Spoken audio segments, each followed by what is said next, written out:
Empower Radio presents Out of the Fog.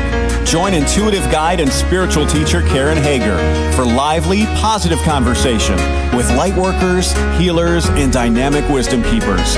Get ready for inspiration and connection. This is Out of the Fog on Empower Radio. Here's your host, Karen Hager. Hello and welcome to Out of the Fog. I'm Karen Hager. Each week at this time we gather for spiritual conversation and enlightening guests, and I'm glad you're here. Time and distance are no barrier to energy, and that means no matter when you're listening, no matter how you found us, you're here for a reason. And I hope that something in the next hour opens a door for you and helps you move forward. What if you could learn to see someone's illness and identify the core issues involved? Well, my guest on today's show is master healer and clairvoyant Wendie Colter. She teaches medical intuition, and she knows you can. We'll talk about her personal journey, get some practical tools that you can use to begin to focus on intuitive connection for health, and examine some of the common underlying causes for illness. Are you ready to meet her? Wendie Colter is a master healer, clairvoyant, and medical intuitive. She's taught doctors, nurses, psychologists, therapists, and many other professionals how to use medical intuition in their practices. Wendie's a certified transformational coach and has training in many energy modalities. She's lectured and taught at prominent educational and health centers. You can find out more about Wendie and her work at thepracticalpath.com. Wendie, welcome to Out of the Fog. Thank you, Karen. What a thrill to be here. Oh, good. I'm glad I'm thrilled, and I'm glad you're here. Maybe the way I think I'd like to start is, can you tell us a little bit about your journey, how you came to be doing the work that you're doing? You don't come from a medical background, do you? No, I don't, which is interesting because my classes are full of healthcare providers. I come from the background, music background. I was in music for a very long time, and then became an executive in the music publishing industry. So I have that as a background, which is an interesting thing because most healthcare providers, even if they don't come from the traditional side or allopathic medicine, do come from a training that can be quite corporate, in scope. So a lot of people who work in hospitals or bring their modalities into hospitals are very familiar with the corporate structure, which is quite dysfunctional. And I have a background in that as well, so I can relate to that sort of thing when it comes to just perceiving energy and what goes on around us when we're healers. People who work, in the holistic world as energy workers often don't have that background either. They don't have that background, so it's not quite an issue for them. But yeah, I came up through music, and interestingly, had clairaudience, which is intuitive hearing, as one of my earliest intuitive traits. That's very cool, because when you're dealing with music, you're listening for the right pitch, or you're feeling your way into the mood or the flow of the melody. And a lot of times when something goes wrong with our physical body, we kind of drag ourselves off to the doctor and they run through a checklist, and it's very different than listening for where it sounds right or where it doesn't sound right. That's a good way to put it, actually. Yeah.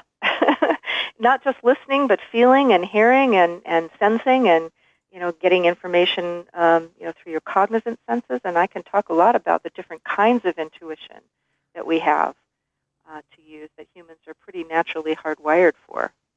Do you believe that everybody has intuitive ability? Yes, indeed. I know it for a fact.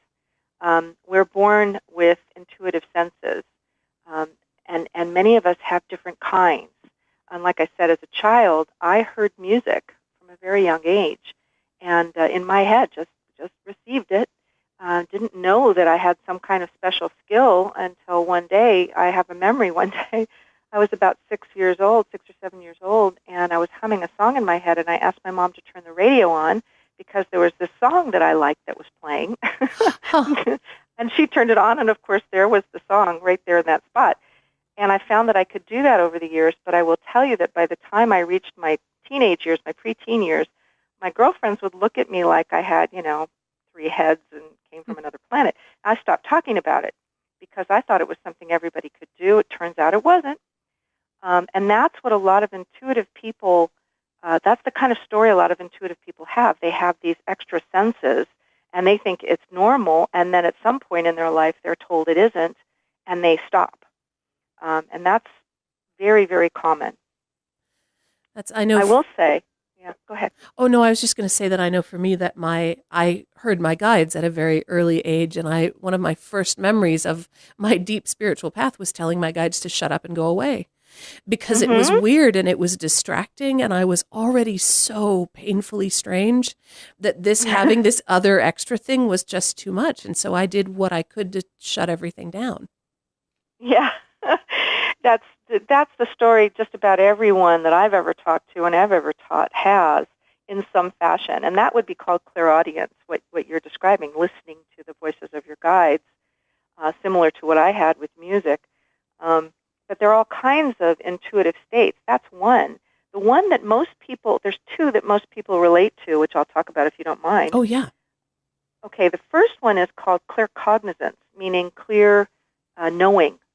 And that is something that just about everybody has, because we have these experiences of when we're thinking about someone we love, a loved one or a family member or a friend, and then they call us or email us almost instantaneously or the next day at the very most.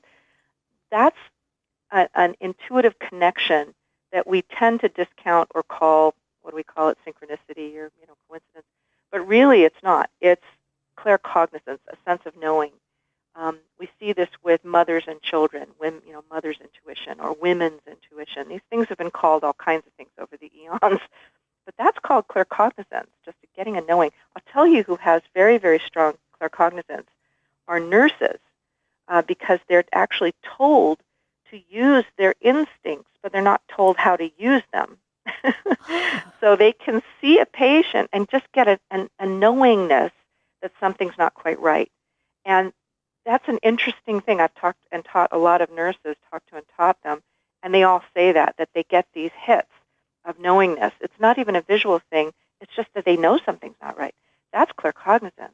The other one that most energy workers or energy medicine people have, or anyone who studies an energy modality, they get to develop their sense of clairsentience, meaning clear feeling, meaning they get information through their own emotional or physical senses. And that is a really common one. And if you're the kind of person that is like the shoulder to cry on that everybody talks to, and tells their troubles to, and you identify as intuitive or empathic, generally speaking, that's what I call clairsentience. And the only pitfall of clairsentience is, there's several in my view, but the main one is that you can feel like a completely soaked sponge at the end of the day, because you've really taken on everyone's energetic information. And that's a real problem for people in the healthcare world, massage therapists, nurses, even psychologists, that are just sort of soaking in with, if they don't have any tools, to mitigate that, they can really be burdened by the sentient sense, intuitive sense.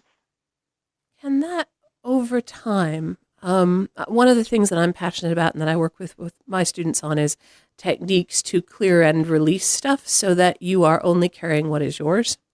And so at the end of the day, whether you're an intuitive or a healer or a nurse or an accountant even, if you're empathic, that you don't have to carry all that stuff around. If you leave that in place and you're a soaked sponge all the time, can that eventually kind of twist itself into illness in the physical body of the empath? Without question. A lot of old school psychics, right, have a lot of weight on them. This is like the old school psychic, because there's no ability or awareness or training in what I call energy hygiene. So extra weight can translate as buffer zone, kind of protection sometimes. But even if that's not part of your physical makeup, if you're out there in the field doing all this work and interacting with the public, and anybody interacting with the public is going to have some version of this, yes, if you don't practice grounding and releasing and cleaning out your own energy systems, for sure. A lot of that I see, honestly, Karen, in third chakra overload, just really intense. And for the real psychic folks, the real clairvoyant ones, the ones that are using their sixth chakra, there's a lot of sixth chakra overload going on out there. So, yeah, you want to make sure that you have tools.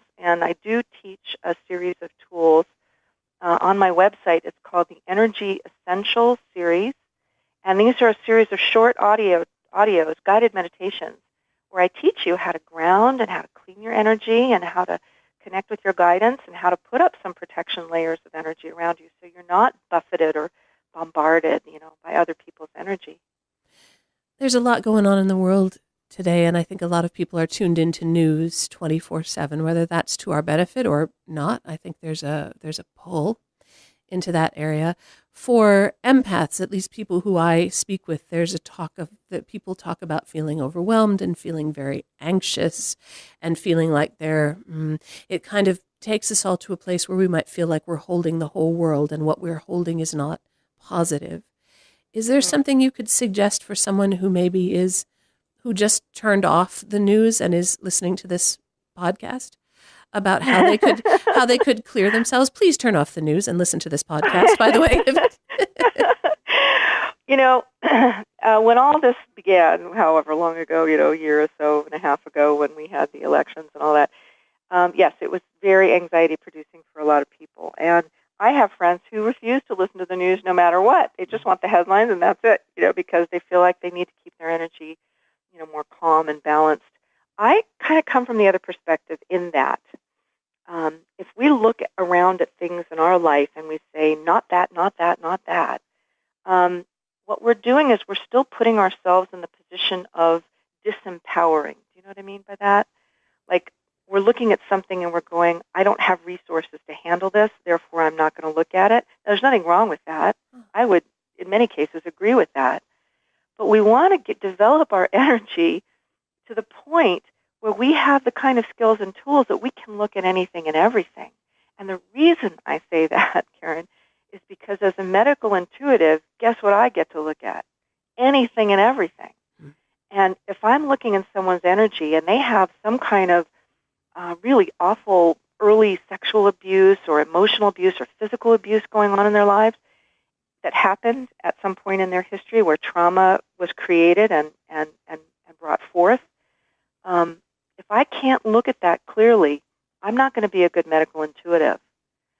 So it's part of my training and how I train people to be able to look at anything and everything and keep your energy clear and balanced. Now, that's a real unusual stance, but that comes with the skill of clairvoyance, which is what I teach from the medical or the healthcare perspective. So when I look out at the world, what I get is not overwhelmed and depressed by it, even though, boy, oh boy, you sure can, is I get energized by it. Sounds weird, but the energy comes from a sense of wanting to fix what is wrong, right? So I didn't worry when my students and my community and myself got angry at some of the things that we saw, because anger is a very motivating force. You can't dwell in it, but it can certainly be a springboard. And as long as you have your energy hygiene tools and you're really keeping your energy clean, you won't get sucked into this sort of emotional vortex that's going on right now where people really feel dragged down by it. I look at this whole shift that's happening right now, and stop me anytime here because I could go on for a while.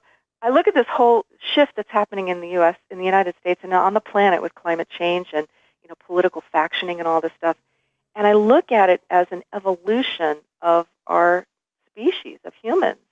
We're really being called upon to make decisions about our survival, and how our planet is going to move forward, how our society is going to move forward. Whatever side of the fence you're on politically or emotionally, whatever, it's really important to look at what's happening right now. It's an important time, and we all chose to come here and be here for this.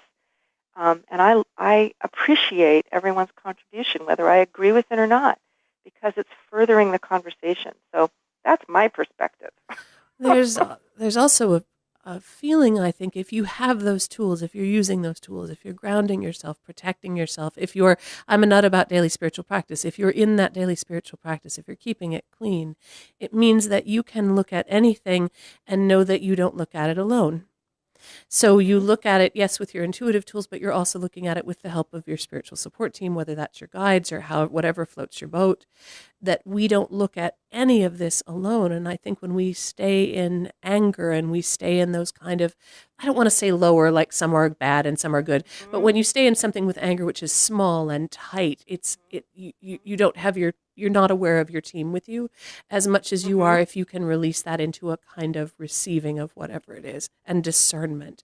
And there's a difference there. And so those tools that you're talking about, as I feel in my own practice, those are very powerful to let you look at whatever it is that you need to see, whether that's a cupcake or something scary.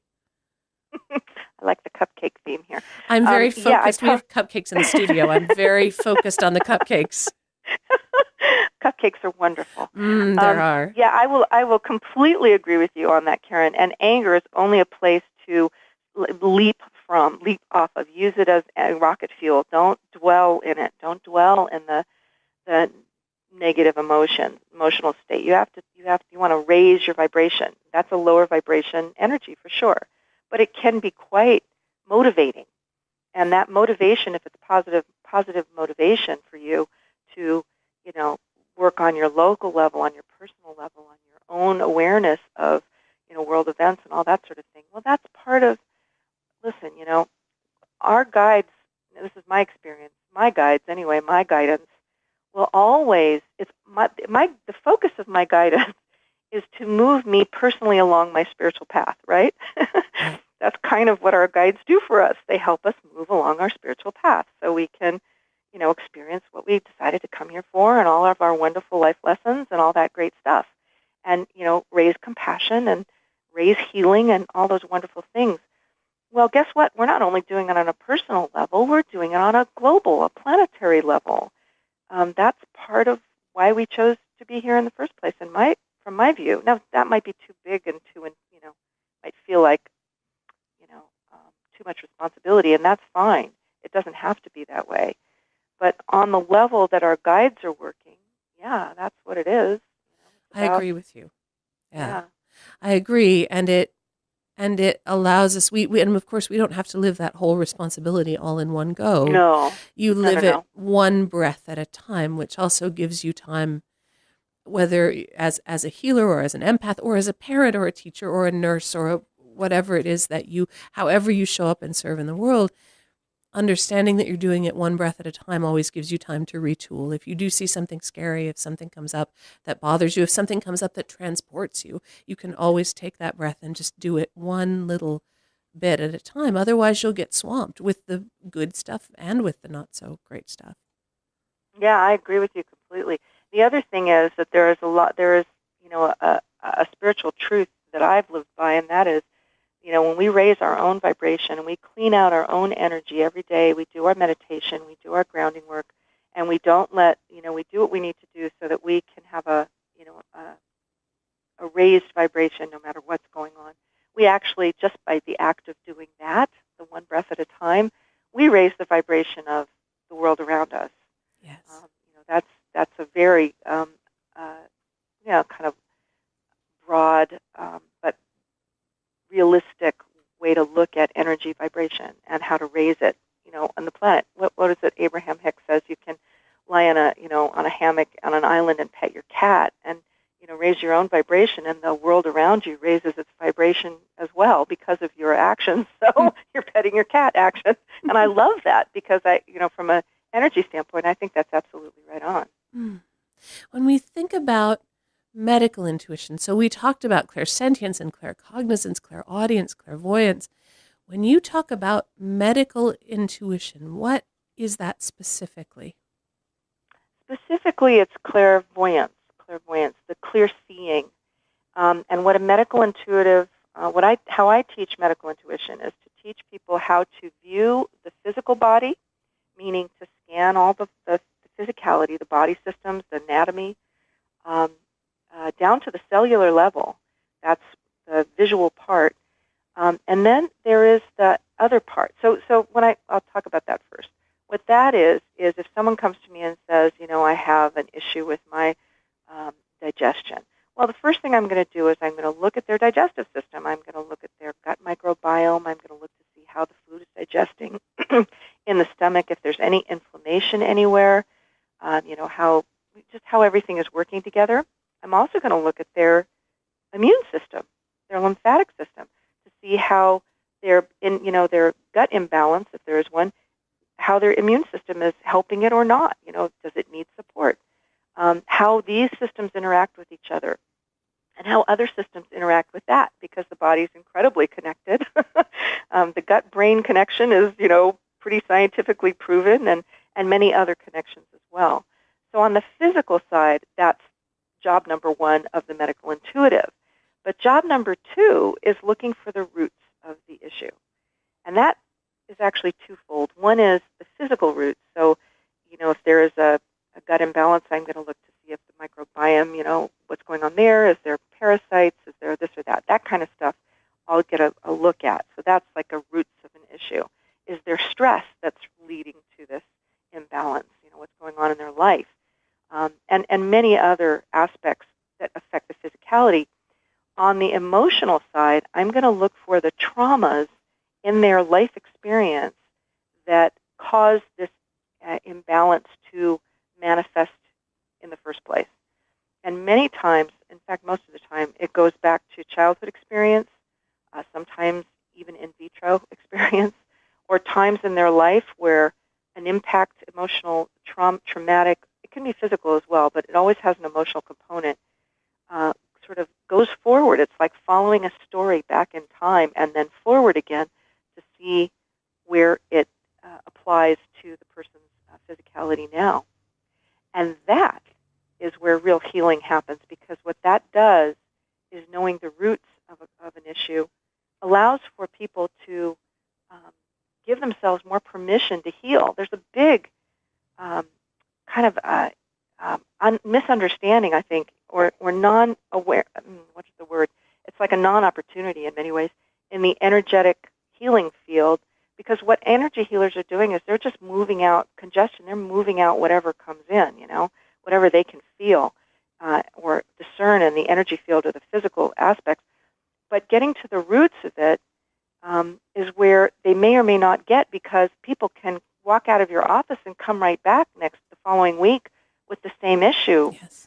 And that's why getting to the roots of it from a medical intuitive perspective is so valuable for people. So their permission level raises. It opens up the door to a deeper kind of healing. And it sounds to me as if that takes place with the full agreement of the person who is being healed. So if there isn't an agreement to receive healing at that level, whatever that is, the level of trauma or wherever we are, that healing can't be received. Well, the interesting part, what you're talking about is, yes, I call it permission, agreement, permission, same idea.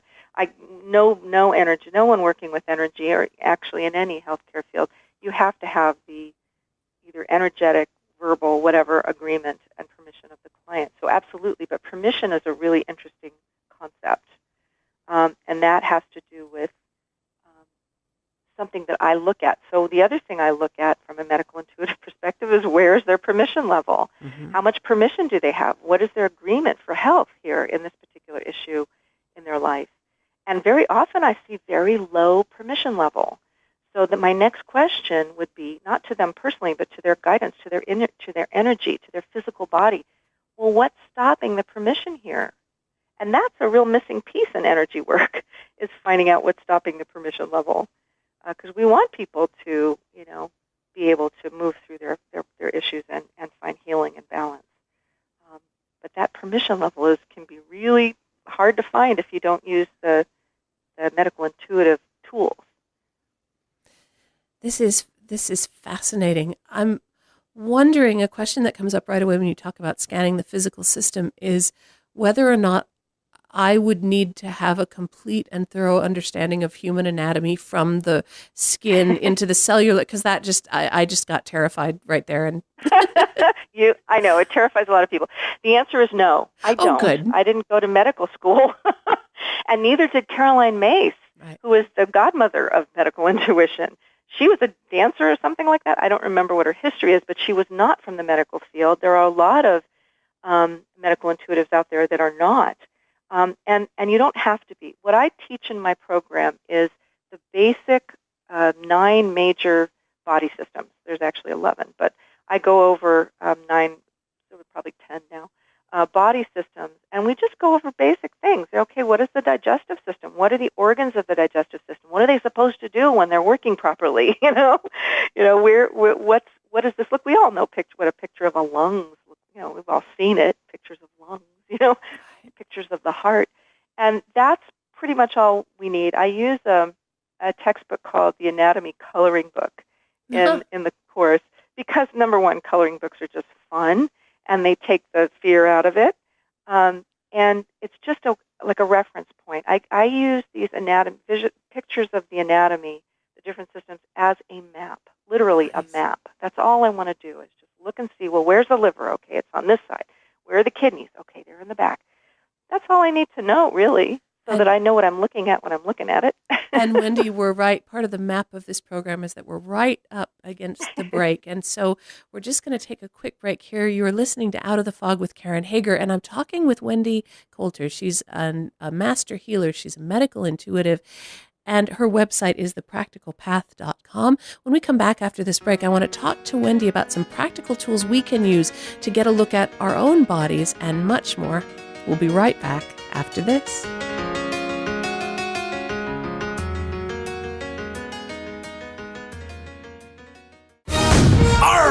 We be under attack. Man the long knives. Prepare to be boarded. Flagship, starboard bow. What?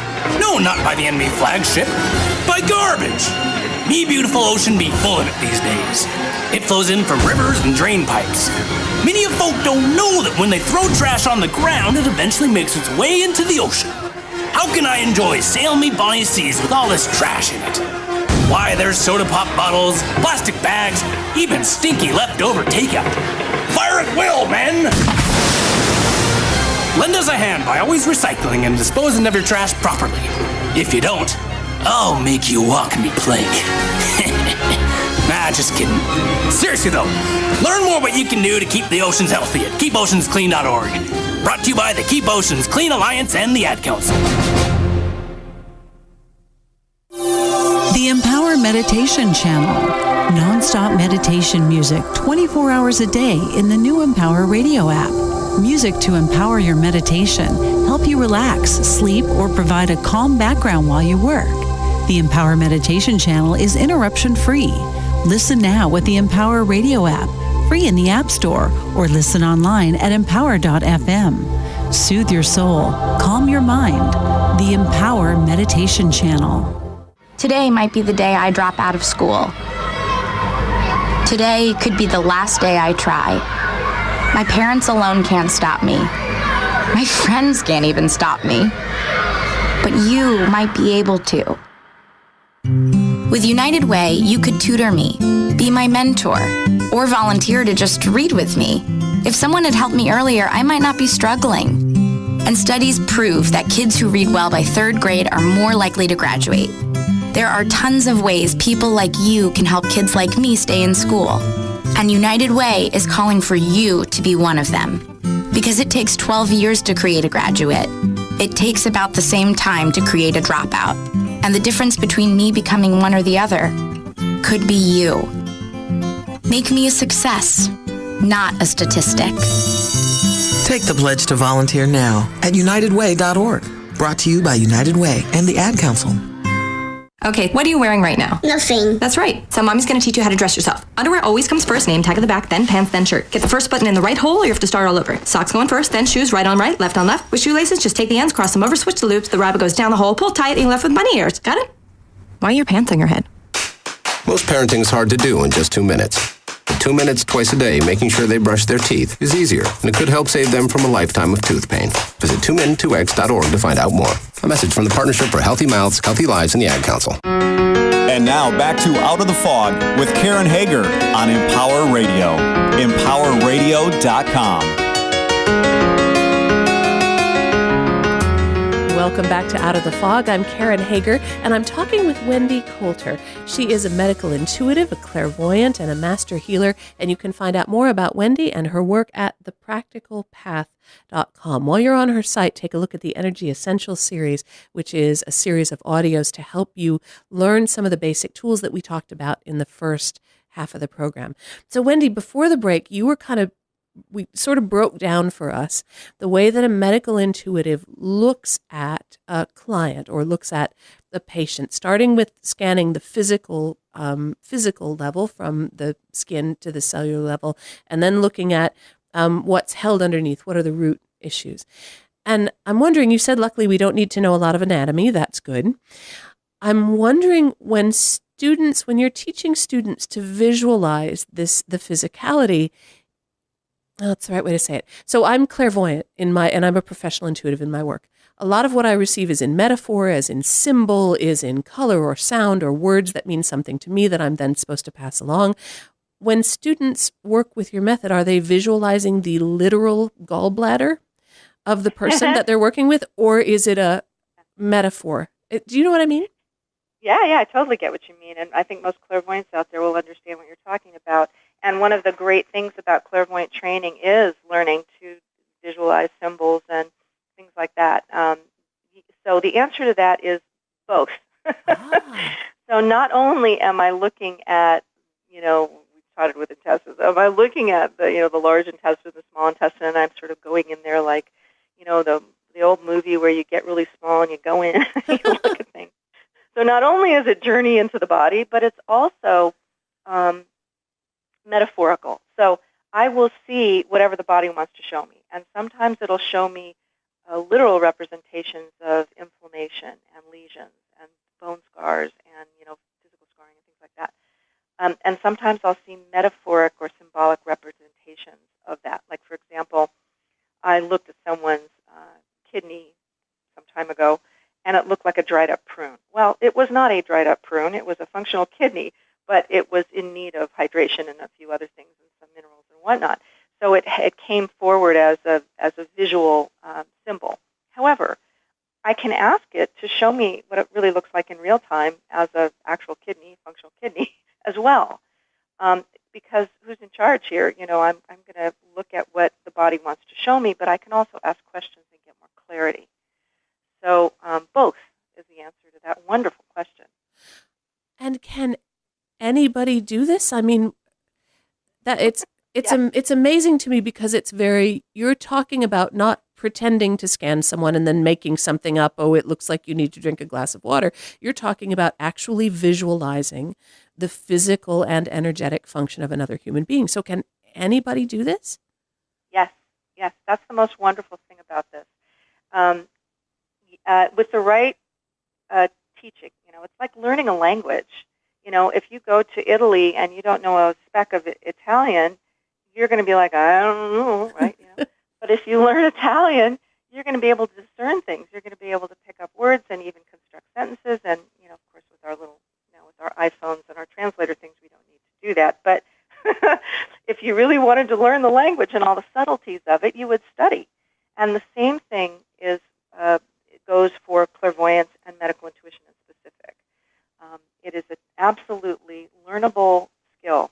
And the reason why it seems so outlandish is because it's not commonly taught. We don't have a society that understands intuition to start with. I would love to see a world where kids who have an bent for intuition are given after-school programs to learn how to develop their intuition. It's a very usable skill, just like they would be taken to, math class or, extracurricular sports or things like that, or art or drawing. Same thing. It's just a developable skill. And I have taught, Karen, the most skeptical people, and doctors, bless their hearts, are extremely skeptical, as are nurses, people from the traditional allopathic community who have had these, what I call flashes of insight. They get hits, cognitively or sentiently or however, and they get information that they don't know how they got it, but we know it as intuitive ability. Well, that's developable, and so is the visual skill of clairvoyance. How did you develop the medical intuition training program that you now teach? I studied at a school in Santa Monica. It's a very venerable, 40-year-old school of intuitive development, metaphysics, really. And I studied their clairvoyant program. This was back in 2000. I started studying there. I studied their energy medicine program, and their clairvoyant training, which were two distinct programs. They had other programs too, ministerial training and teachers training. I took everything they had. I was just really enraptured by it all, and then I became an instructor there. I was on their staff for 6 years, and I taught the clairvoyant program, and I taught the energy medicine program. But what I noticed over time was that in the energy healing community, there was not a clear understanding of what the visual sense can do. And that was the sort of the conjunction of the two, of clairvoyance and energy medicine, wasn't happening. And it's usually not taught that way. And when I look around at at energy schools of training, I don't see clairvoyant training because it's not part of the curriculum. You don't need to have that skill to be a really good healer, because you don't. You can be a wonderful healer and never use clairvoyance at all. There's no reason to, unless you're going to study the skill of medical intuition. So I developed my program to really teach that art of intuitive seeing for healthcare providers, because this is where medicine really needs intuition. Just imagine, Karen, if you went to your healthcare provider, whoever it was, whether it was an acupuncturist or an endocrinologist, and they were able, with the skill of medical intuition, to discern whether or not this treatment or that treatment, or this drug or that drug, or this protocol or that protocol would be better for your specific issues in your specific body. Wouldn't that be amazing? Number one. And number two, wouldn't it be incredible for a doctor to say, well, you've got an issue with hypertension, well, lower your stress level, and then, not just leave it at that, right, and say, here's where your stress level comes from. There's this history here of this sort of, issue and blah, blah, blah, and here's where it comes from. So here are some recommendations for protocols. Maybe it would be EMDR, EFT, or seeing a psychologist, or working with, meditation or mindfulness techniques. But a healthcare practitioner who has that holistic view, that is the promise. That's my soapbox. I want all holistic practitioners, all integrative practitioners, to have these skill sets so they can really be holistic practitioners for their clients and patients. Otherwise, what we have in the medical world and even in the energy field is tunnel vision. Everything is a nail to a chiropractor. They're the hammer, and they're going to... That's really the wrong analogy for a chiropractor, but you know what I mean. A very naughty chiropractor. Bad chiropractor. Bad. Everyone with their modality thinks that their modality is the best or the only or the one, blah, blah, blah. I have to tell you, when I get these wonderful cross-sections of people from the healthcare field in the program. So you'll be sitting next to a massage therapist, next to a licensed social worker, next to a nurse, next to a this or that or the other, all these people, and energy people, Reiki people, and healing touch people, and all that stuff too. So everyone comes to it with their own modality, but what everyone is learning is the support, the foundational support system for their clients and patients so that they can truly be a holistic provider, right? And I'll never forget this one brilliant Reiki master, wonderful man. He teaches Reiki. He's been in the field a long time. He is well respected. And he came to me at one point in the program, and he said, I had this weirdest revelation. I realized that Reiki may not be the right thing for everyone. And that was big for him, because in his belief about Reiki and what he found in his own career, that Reiki was perfect for everything. It didn't matter what you had. And he realized that some people's bodies and some people's issues may work better with something else. But that gave him, as a practitioner, tools to be able to serve the client and the patient most effectively. That was a long-winded way to answer your question. No, but it's so fascinating, because what I like about what you're sharing, it's delightfully disruptive. Isn't it? In the best way, like the most healing possible way. It's disruptive to the standard kind of that allopathic medical system. And it's disruptive, it sounds like, a little bit to our complacency as people who are energy workers, healers, light workers, whatever you want to call us. It's disruptive to us too. I like this, Wendie, because what it does is it's asking everybody to sit up and take notice, pay attention. There's more here. And not get too caught up in your own modality. Honestly, my modality is called biofield balance energy healing. It's my own kind of amalgamation and downloading and whatnot of what I've learned over the years and what I've created for myself as an energy healer. It's not unlike pranic healing and other methods of healing through my palms. And I teach that a little bit in the level 1 as well, just so people who've never had an energy modality can try something. And for people who do have energy modalities, another tool for your toolbox. But it's a way to kind of enhance your intuitive abilities quickly. So when I look at someone's body and their issues and their history and their trauma points and all that jazz as a medical intuitive, I'm going to ask, is my modality effective for what they've got? Is it a yes or a no? Either it will be, or it will be and include other things, or it won't be at all and other things will be better for them. Well, what does that make me to the client? It makes me their trusted, I use this term with healthcare practitioners, but it really is the stance of being a trusted health advisor, which is also the stance of functional medicine, integrative medicine, and those new concepts that are sort of permeating healthcare now is that people want to have this broader knowledge so that they can really be that for their clients and their patients. And that is disruptive. That is disrupting like crazy, and I'm all for it. Yeah, me too. Oh, I love it. Because of the way things are now with healthcare and availability of healthcare and all that, we need to, as just people, be advocates for our own bodies, advocates for our own needs. There's a call for us as just people to be more aware of how we feel and why we might be feeling that way.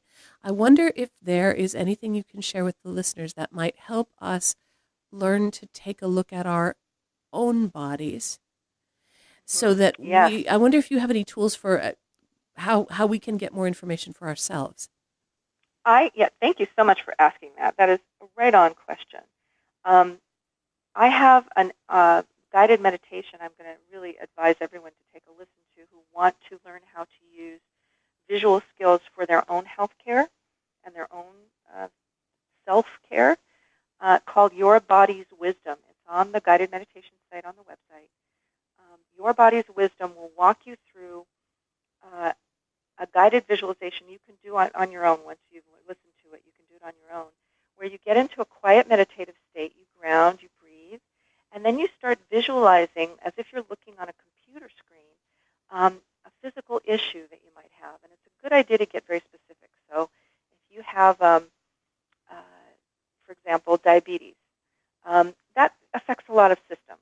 But let's take a look at the pancreas, So you want to go and look for a picture of pancreas so you know what it looks like. And then in your mind's eye, you're going to look at your pancreas and you're going to start to talk to it and see what it can tell you about what its function is and how it's functioning and what it wants you to know. So that kind of, and who of us thinks to do that, right? Right. But there's so much information that we can discern from our own body systems. Once you get into that quiet, grounded, meditative state, it's fascinating. And that is really the cornerstone of medical intuition. That's really literally what I'm doing when I look at somebody else's physicality, is I'm asking similar questions. There's also in that particular meditation a little healing process as well, so you can start to send healing energy to those body organs or body parts or body issues. So it's pretty awesome. I really recommend people take a listen to it. I've had feedback from people who listened to it and used it of really pretty profound shifts for themselves in their understanding of their issues. Is it always beneficial and never harmful to send healing energy in? You can't make anything worse, right? Like if I visualize my pancreas and I think it needs one thing and then it turns out I'm completely in left field, I can't hurt anything, can I? Not in my experience. If we're doing it with ourselves, healing energy is if you break it down, we're asking for the vibration to raise. That's it. That's really what we're doing, whether we're sending in gold light or white light or color or, whatever, energy from the stars or the universe. We're really asking for the vibration to raise so the functioning can be optimized. That's it. I've never seen anyone hurt themselves with energy visualization. I haven't seen everything, but I haven't seen that. Where I've seen people can get a little off kilter is using energetic tools like crystals and, elixirs and things like that. You really want to work with sort of a qualified professional when you're using tools or herbs or even oils can be a little overwhelming to the body. So you want to make sure that you're working with people who really understand what they're working with when they're working with you. But on your own, look, one of the first things I used to do, and I used to counsel people before I really, when I was just doing energy work, is visualize, gold light coming in and filling your body and, going through your body and draining out your feet.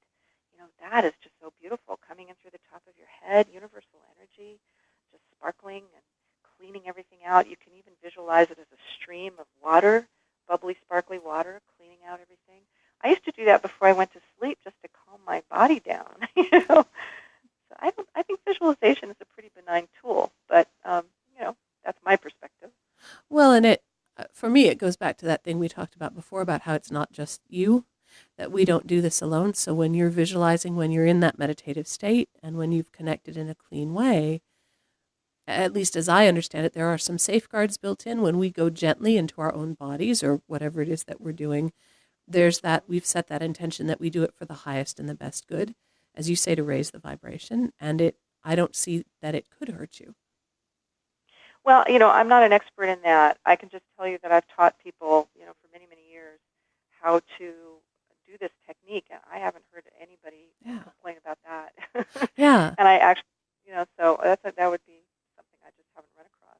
Yeah. Well, and it's that trusting, it's our understanding that we have permission to check out our own energy fields, that we can go in there and take a look and nothing bad will happen. I think that's what I'm trying to get to, that that this is your space and you are allowed to look at it with intention. One of the things, I'm sorry to interrupt. Yes, you're absolutely right. Intention is everything. And just about every energy healer I've ever run across does invoke the words highest good.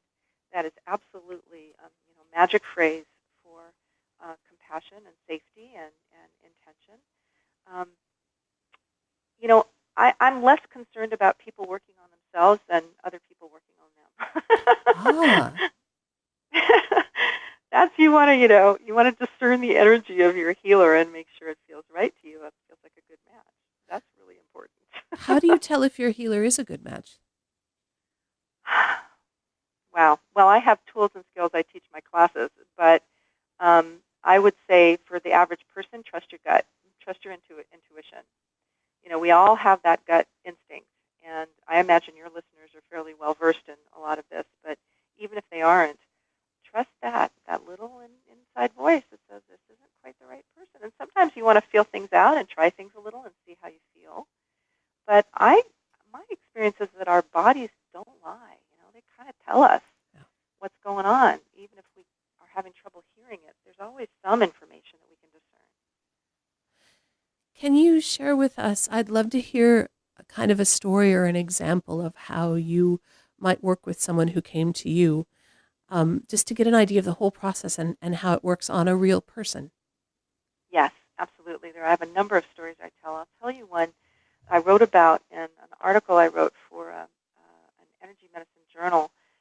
And this is a really interesting story because it talks about someone who has a present life chronic issue and the roots of it. And so this wonderful man came to me who had chronic back problems. And he'd had many surgeries, and he was in a lot of pain all the time.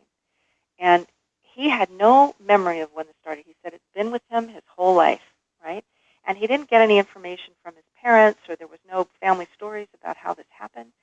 He just knew that he was in pain from a very young age, and nobody believed him until he was in his teenage years, and he couldn't play sports. He couldn't even get out of bed. The back pain was so intense.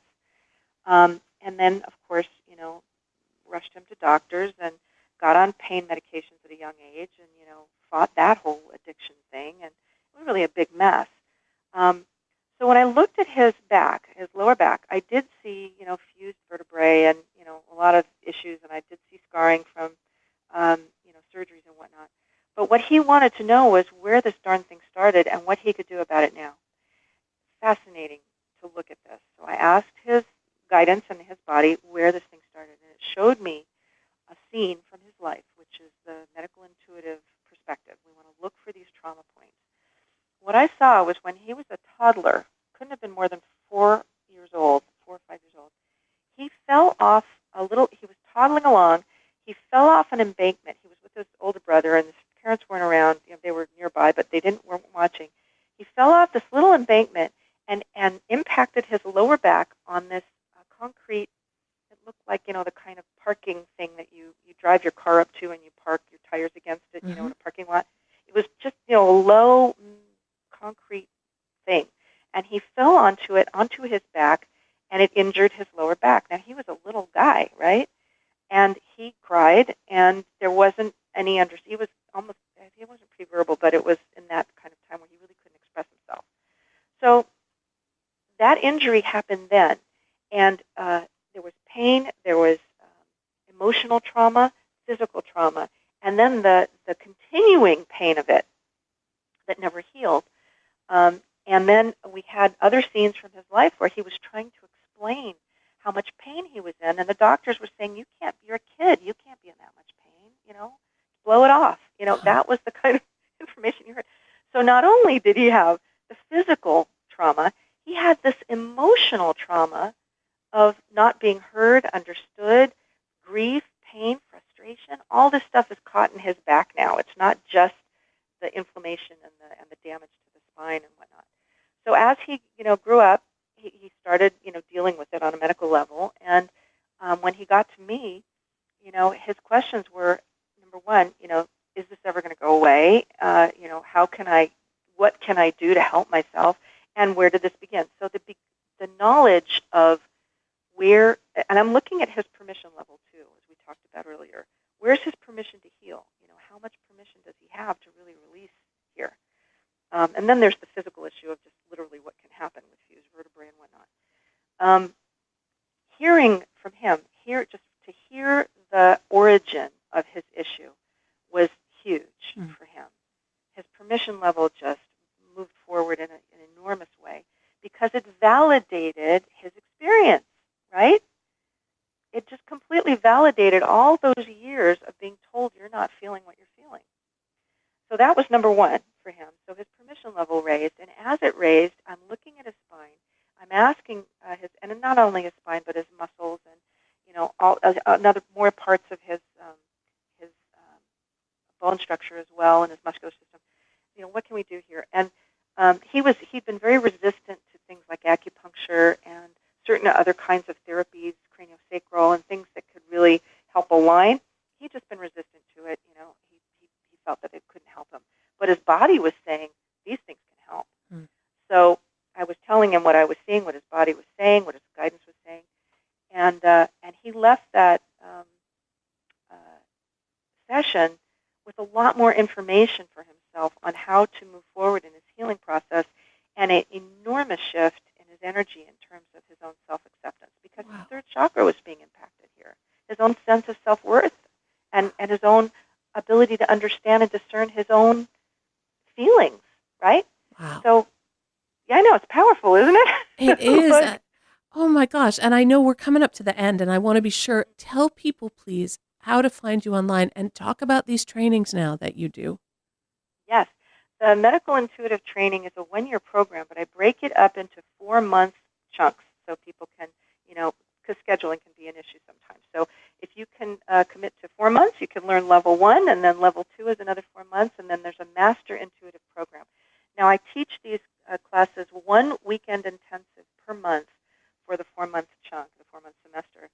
And I teach in Los Angeles and San Diego, and people fly in from all over the country to take these weekend intensives. And there's more information about all this online. If people are listening and they have a group of 10 or more people in a location that they think want to do this sort of program, I will fly to you. I'll go to where there's enough people to hold a program and do it that way as well. But I don't teach online because I believe that this kind of skill set needs to be learned in the classroom with a teacher to help guide you through. And that's why it's a fast-track program. People learn very quickly in the room with me and their classmates. And we work on each other. We read each other. So there's a lot of hands-on. So it's not theoretical. It's very experiential. And they can find me on thepracticalpath.com. That's all one word.